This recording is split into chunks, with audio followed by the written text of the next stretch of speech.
friends, Heidi here from Rain Country. God is good all the time, and I'm here today to talk about how to encourage other people to get into preparedness. Now, Patrick and I did a video, it might be about 2 years now already, about how to get your spouse on board with prepping. And while some of the things I'm going to be talking about are going to be pretty much the same, obviously when you're talking about a spouse as opposed to a friend or an extended family member, the way you're going to interact with them is going to be very different. So I'm going to go ahead and link down below to the video that Patrick and I did together on getting your spouse on board with preparedness in the description box, so you can check that out if you're looking more specifically for that. This is more for everyone else. So the way you approach this is going to be very much tailored to that individual person or couple or family that you're hanging out with, talking to, or whatever. Because this is not a one-size-fits-all kind of thing. Most things aren't anyway, but especially this. And it's so important to be very sensitive to each individual's needs and where they're at in their life. And one thing I will say right off the bat, we should never be approaching it in a way of pressuring them into doing anything or to scare them into doing anything.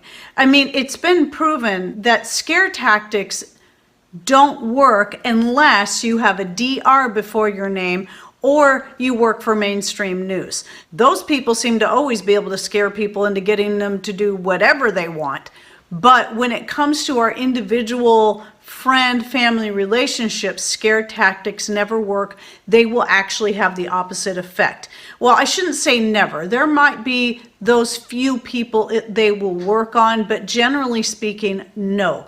They will be more likely to push those people away, and then there'll be no contact with them. And I know this from experience, because just like most of us, when we first really realize and start seeing what's happening and the importance, it's like one day it all just hits us like, bam, we really need to be up in our game or doing something different. It causes this natural, you want everybody to know. You feel like everybody wants to know, but then you quickly learn that they really don't.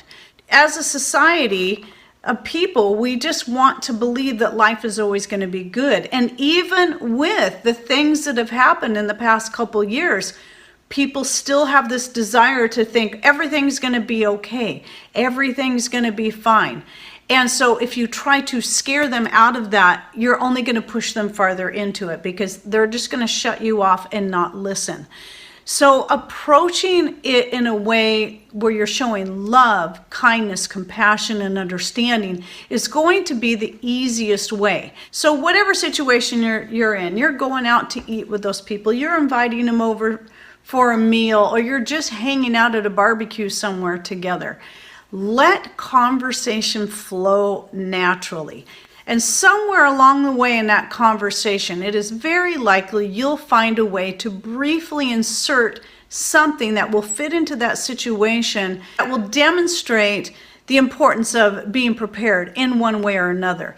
Let's say somebody starts talking about, oh yeah, did you hear about how this or that happened over there? And you can say, well, you know what? That happened here to us one time. And such as here, living where we're at, I can mention that. I wouldn't bring it up unless it's already naturally flowing into the conversation that, yeah, one time we had a blizzard that totally, even though snow is fairly rare in our area, we had a blizzard that blocked us off on both sides of the town, so no trucks could get through bringing in groceries, meaning the store was running low on a lot of important items. But thankfully we had our food storage to fall back on, because we store all those things, or we store all the things we need to make that, such as bread. Bread is something that often is one of the first things to get wiped out of the shelves. But we always have flours and baking powder and all the stuff we need to make bread, so we can just make our own. It's no big deal. So as long as it's said not in a haughty form, not in a, well, I'm better than you because I can make it from scratch. It should never, ever come across that way. You got to be very gracious, very humble in the way that you present this kind of information, because even if you're not trying to sound scary, if you sound haughty or like, and they take it as any way that you're putting them down, they will again shut you off and they won't listen anymore. I mean, I know that when I hear anyone sounding like a braggart and that they know everything, I don't want to listen to them anymore. If they sound prideful in what they're saying, I'm done. I like to listen to people that have a real life approach, a humble approach, but can also share that, you know what, I've made mistakes too. And that's really important. You want people to see you as a real person, and that you're always learning something new and you don't have it all figured out. You just have found out what works for you. And they might share with you some of their own things. Now, I've had family members back when I was being a little more on the pushy side that told me that, well, my spouse and I, we prayed about it and God told us that's not for us. And while initially I felt that was just an excuse just to get me to shut up, and maybe it was, maybe they didn't really do all that, but maybe they did. And maybe they truly, honestly do not feel that God has led them into that. And this is something I had to come to grips with myself. There may be people, and forgive me those of you who are out there who are not believers in the Bible, but for those of us who call ourselves Christians, we have to look at the fact that God calls us all to different areas. And it could be that God has called you to be prepared and me to be prepared, but maybe they have not called this person over here to be prepared for a completely different reason, because God has a plan for them. And we can't judge them for that. We should not look down on them for that. We just have to plant seed a little at a time. So that way, even if it is an excuse, hopefully if we're planting loving, gentle seeds that hopefully will sprout at some point, if they need it, then it's there when they need it. And that's if they're just trying to brush you off and make excuses to not have to hear you talk about it anymore. And so if that's the case, maybe someday they will wake up to it. But we should never push people, because we don't know what is going on in their life. We do not know why God may call them in this area. We just have to follow and constantly pray and trust the Lord to lead us and allow the Holy Spirit to speak through us the proper words at the proper time. And if you're not a Christian, basically the same thing will apply even if you're not a believer. Just get a feel for the situation. Try to understand where that person's coming from and just take the hint. If they don't want you talking about it anymore, don't talk about it anymore. And just find creative and loving ways to demonstrate these things. So here's some other examples.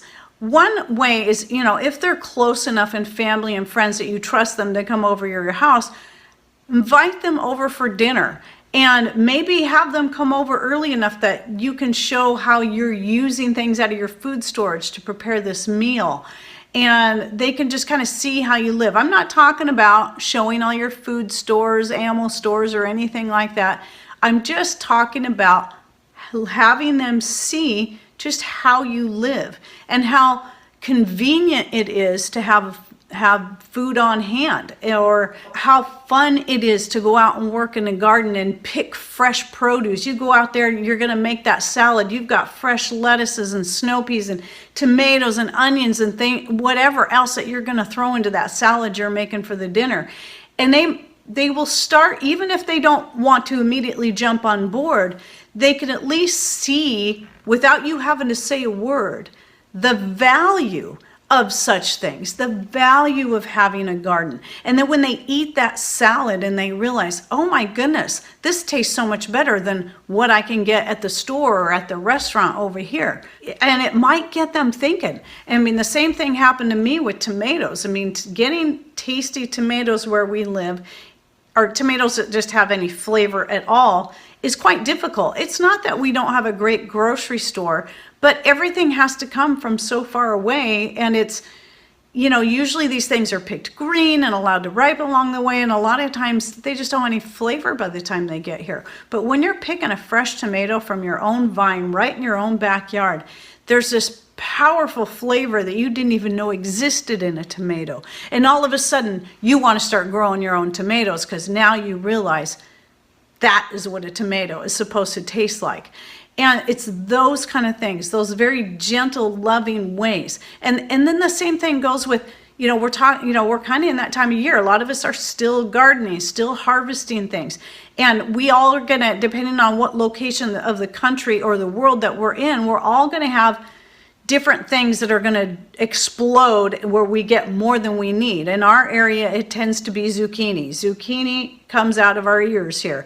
No matter how few plants we put in, it seems like we always end up with way more zucchini than we can use. And I've got to the point where I would rather do that, because that way I can turn around and share a little zucchini with my neighbor here, or my family there, or this friend over there. And they can see the benefit and how easy it is to grow a zucchini or a rhubarb right there, or beans or peas. These are things that also grow very great for us, or berries for that matter, because we live in the Pacific Northwest, in the wettest part of the Pacific Northwest, and berries love it here, most berries anyway. And when we can share these things, and people can not only see the benefit of having this excess that they can use, they can get that flavor, and then your willingness to share a little bit with them can also open some doors for you to be able to share more things about why you do what you do. And maybe they'll start to ask you questions. And again, as long as you're approaching it as loving and understanding of their own situation as possible, and never sounding self-important or holier than thou, or that your life is so much better than theirs because you do what you do. These are the things you have to really keep in mind, because it's like that whole idea that you're going to attract more with sugar than you will vinegar. And again, these are things I had to learn along the way. I made the mistake of being too forceful, too pushy, and sometimes even mean in the way I approach some things, and self-important and prideful. And these are the things that will definitely push people away. So let me go over these do's and don'ts real quick, just a few on each side. So don't ever act better than. Don't use scare tactics. And don't, this is one I haven't covered yet, ask probing questions that are none of your business, because that will turn them off too. And the do's would be kind and understanding. Use the proper occasion to be able to bring up a topic that fits into that situation. Share your excess, and always look for occasion to share the advantages of why you do the things that you do, and testimonies of how it helped you in certain situations, like having a go bag in your vehicle, and maybe you were stuck alongside the road or in heavy traffic, or you broke down and you were so grateful you had that bottle of water or that can of sardines or that homemade granola bar or whatever it is, or your homemade food ration bar. I have a couple of videos on that too.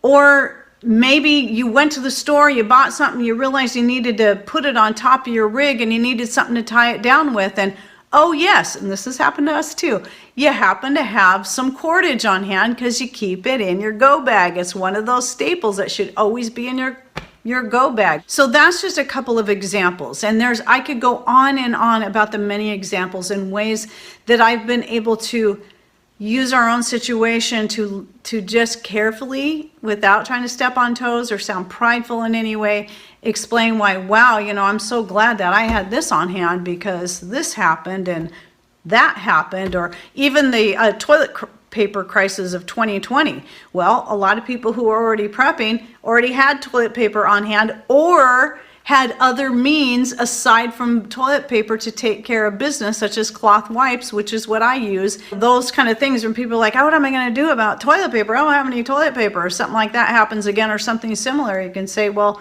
I have this, and I could share a little bit with you, But, this is why I do what I do, because you just never know when anything can happen. Or, this is why I keep water on storage on hand, because, there was a chemical spill in this city over here that got into the water supply, and nobody had water, and the water was all selling out in all the stores. So again, real life examples without sounding haughty. That's really important. Okay, well, please share down below if you've had experiences where you've managed to actually reach family and friends in a positive way that actually worked. Please share your experiences down below so others can learn from you too, because this is an important topic.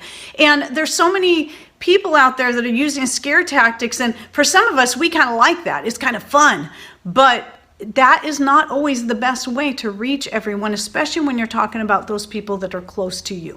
Anyway, I hope you enjoyed this video, and don't forget to check out the other videos I'll be linking in the description box down below, as well as reading the comments that I expect others will be adding. Okay, well, thanks for watching. Take care, and God bless.